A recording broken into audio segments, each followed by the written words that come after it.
Hey, I'm Coach Colin Castello with ShotMechanics Basketball, and we're here at NBA Summer Leagues with NBA Playmakers, and we got my man Semi Ojeleye here today. So Semi is an awesome player. We previewed him with our draft sleepers that we did a couple weeks back, right? And he's got some great versatility. And so what we're going to talk about today is him being a bigger player and having that outside stroke the way that the league's going. So Semi, kind of the first question that I got for you is, you got your big body, you bang underneath the basket, but then you can also stretch away. So my biggest question is, when did you realize in your development that that outside game was super important? Just early on, just in high school, they always told me to keep working on the game, keep working on the jump shot. So I tried to listen, tried to get in a lot of shots and get in a lot of reps. Cool. And yeah, what a lot of people don't realize is sometimes coaches want to put the biggest dude on the floor underneath the basket and keep him there, and that might be you. And if it is, you might want to start working on bringing your game out away, because the older you get, the more important it is, right? We watched you scorch a couple games earlier in the day, yesterday, and your outside game is a big part of that, right?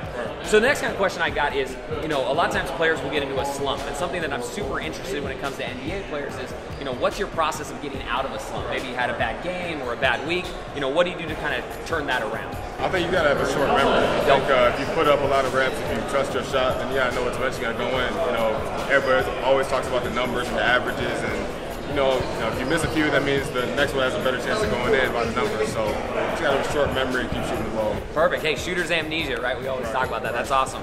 So the last question I got for you is, obviously athleticism is a big part of your game, right? So when you're working on your training, how do you focus, on, what percentage of time do you focus on more outside work versus more inside work? I think it's all connected. I think footwork is a big part of being on the perimeter and inside, so that goes hand in hand. And I think being athletic overall helps both on the perimeter and inside. So I think when you work on your game, you just want to work on the whole thing, completely. So you never want to focus on one thing, because you never know what kind of situation you're going to be in the game. Cool. All right, so one last little thing. So I got some contacts in Dallas.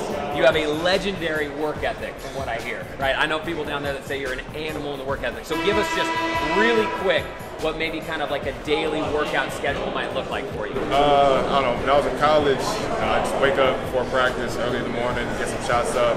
Before practice come in, get more shots up, and then practice, and then stay after practice, shoot some more. So almost to a fault, I try to shoot as much as possible, just so that in the game, when I got that one shot, that one chance, I'd have a better chance of it going in. So just try to put in the work and hope for the best up there.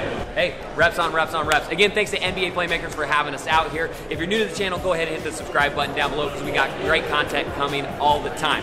Semi, my man, thanks for coming out. Appreciate it. Best of luck. Bye.